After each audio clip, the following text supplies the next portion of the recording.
วัสดีครับ หนูจะมา รีวิว ของเล่น ของเล่นมันทำอะไรคะเนี่ยตัวเนี้ย เอามาทำอาหาร มันทำอาหารใช่ไหมคะขอโชว์นิดนึงค่ะมีอะไรบ้างคะมีอะไรบ้างคะน่ะมีเครื่องปั่นเหรอคะ ค่ะ มีเครื่องปั่น เครื่องปั่นมี จาน มีเครื่องทำอะไรทำน้ำชา เดี๋ยวกิดแกะให้ดูนะคะ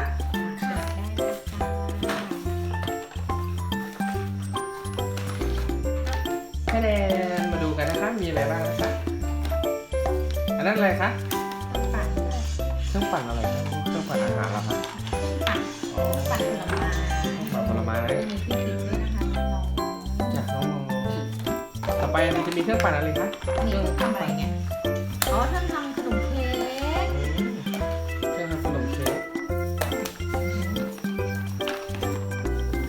เครื่องทำขนมเค้กอะไรอีกอันหนึ่งคะนี่อันนี้อะไรเนี่ย เครื่องทำน้ำชา ลองทำทุกอย่างก่อนนะคะโอเค เดี๋ยวพี่ยูจะทำให้ดูค่ะน้องๆโอเคนะ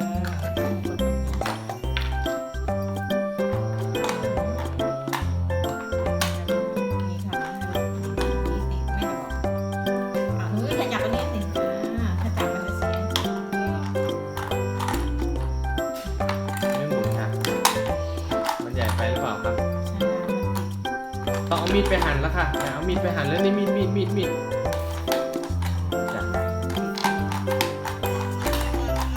อ๋อจ้ะ กินอะไร อยากกินอะไร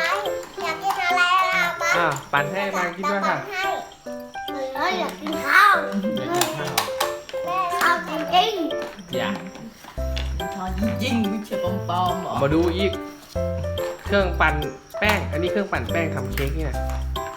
เอาลองดูค่ะได้แล้วยังคะ นี่มันใส่ได้เลย ๆเสร็จแล้วนี่เสร็จแล้ว เสร็จแล้วใส่จานลูก จะไปขุดแล้วไปที่บ้าน นะคะหมุนได้เลยค่ะปิดฝาหมุนเลย เอาดูด้วยค่ะขนมเค้ก เป็นเครื่องขนมเค้กค่ะ ปั่นให้ด้วยนะคะ อันสีเหลืองๆอะค่ะ นี่ค่ะเครื่องทำขนมเค้กอยู่นี่อ่ะเอาเครื่องนี้ก่อนไปปั่นขนมเค้ก อื้อหือ เดี๋ยวเขาดูให้น้องๆนะ จ้ะ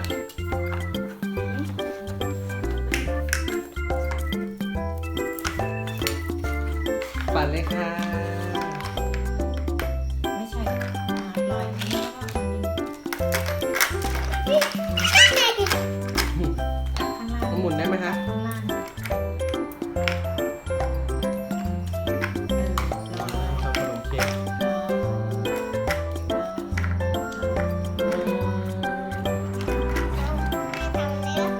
นี่ไงแม่ใครได้ทำเป็นเนี่ยคือนะ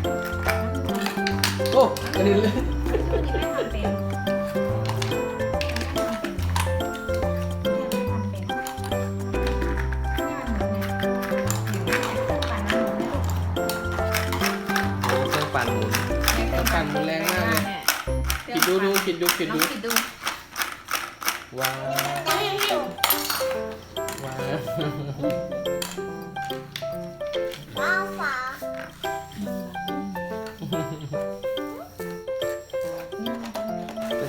โอเค มีสมาชิกเพิ่มเติมด้วยนะ ได้มันติดสร้อย นั่งเราปั่นน้ำตาลเราปั่นเลยเราจะปั่นเลยนะมาปั่นเลย แต่เป็นแรงเลย ไม่ใช่ทำให้เบาๆนะโอ้โหเราจะทำอาหารเหมือนกันนี่นะใส่จานให้ด้วยนะคะ จานแล้วนะ เสิร์ฟได้ค่ะ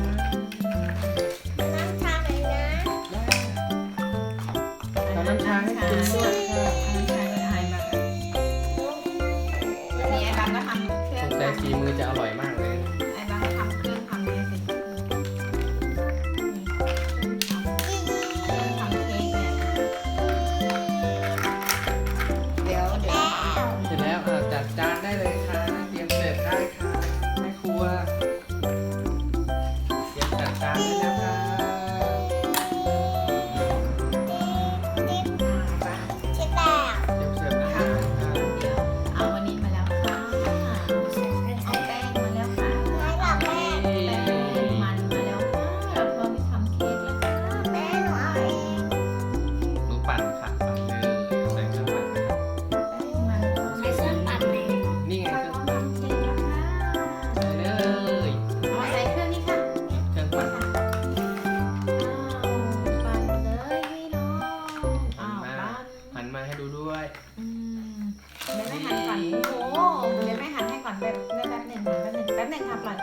โอเค นี่ไงปั่นเลย ไม่ได้แฟนด้วยนะ นี่ต้องทำอย่างนี้ลูกเดี๋ยวแม่จะบอกปั่น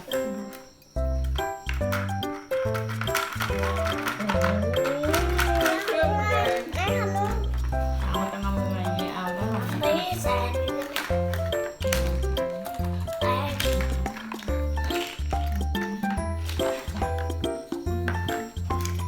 มันจะใส่ อ่ะ กัน ช่วยกันจัดจานเลยค่ะ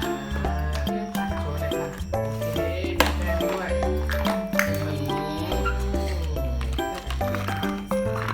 น่าอร่อยมากเลยนะ มีน้ำตาลแล้วมี เอาแบบนี้เลย ลิงทำไหนเร็ว แม่ครัวทำเสร็จหรือยังคะ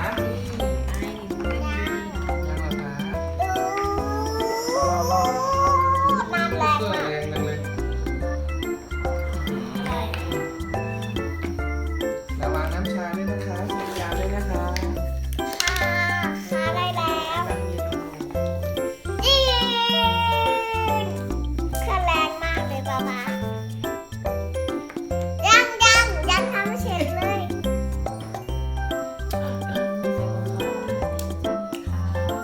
โอ้มีคนมี โอ้ยยัง ลูกค้ามากินแล้วลูกค้ามากินแล้วลูกค้า เก่งจริงๆผมไม่ได้เต้นเก่งอยากกินเอามาให้แม่กิน อ้าวคนที่จะกินอยู่นี่ เย้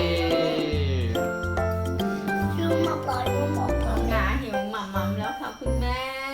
ป้อนด้วย แล้วหนู ค่ะ ป้อนกินไม่กล้าไม่ให้ โอเคค่ะ แล้วต้องหาให้ดูเองแล้วหาเจอให้ดูแล้วก็ เอ้าเราเฮ้ยทำยังไงเนี่ย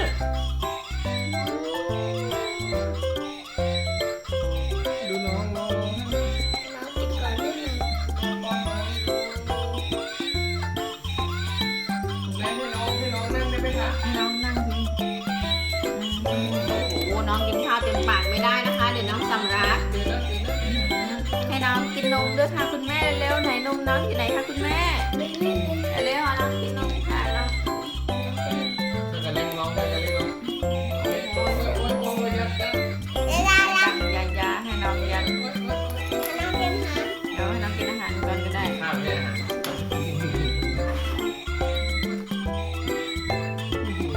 ก็น้องเก่งมากเลยดูแลน้ โอ้ องดี น้อง มา ด้ว ก ยค่ะ ให้น้องนอนให้น้องหยุดร้องได้ไหมคะ รับไปเลยน้อง ทำไงน้องหยุดร้องคะพี่ยูทำไงคะน้องหยุดร้องทำไงน้องหยุดร้องค่ะน้องกินนมนะคะน้องถึงจะหยุดร้องโอ้โหเงียบแล้วเยี่ยมยอดเลยอ่ะ โอ้ร้องอีกแล้ว ทำไมน้องดูกล้องด้วยโอ้ตัวโตเท่าพี่ยูเลยเฮ้ย ร้องแล้ว สุดจริงแล้ว โอ้ย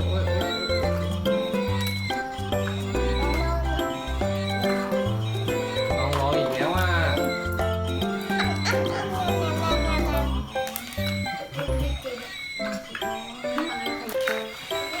น้องร้องยังไม่หยุดเลยค่ะ โอ้น้องกินผลไม้ ร้องยังไม่ห ต่อ ยุด ไปน้องต้องกินนมแล้วค่ะน้องถึงจะหยุดร้อง น้องไม่สำลักอาหารแล้วครับโอ้น้องเหนื่อยแล้วเนี่ย ให้น้องหยุดร้องเลยค่ะ ให้น้องพักหน่อยค่ะ เสียงแหบหมดแล้ว เสียงแหบหมดแล้ว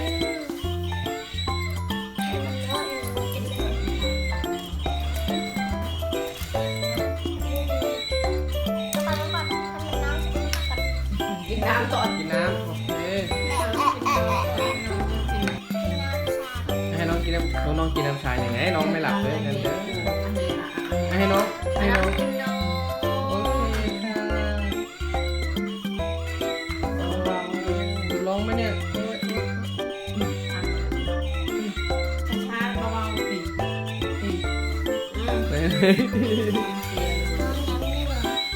น้องร้องไม่หยุดเลยเนี่ย โอ้ย ไม่นั่งเลยอยู่แล้วนะ น้องหยุดแล้ว น้องอย่าลืมอะไรนะคะพูดกับป๊าป๊าก่อน อย่าลืมกดติดตามช่องช่วยให้เรากับหนูด้วยค่ะ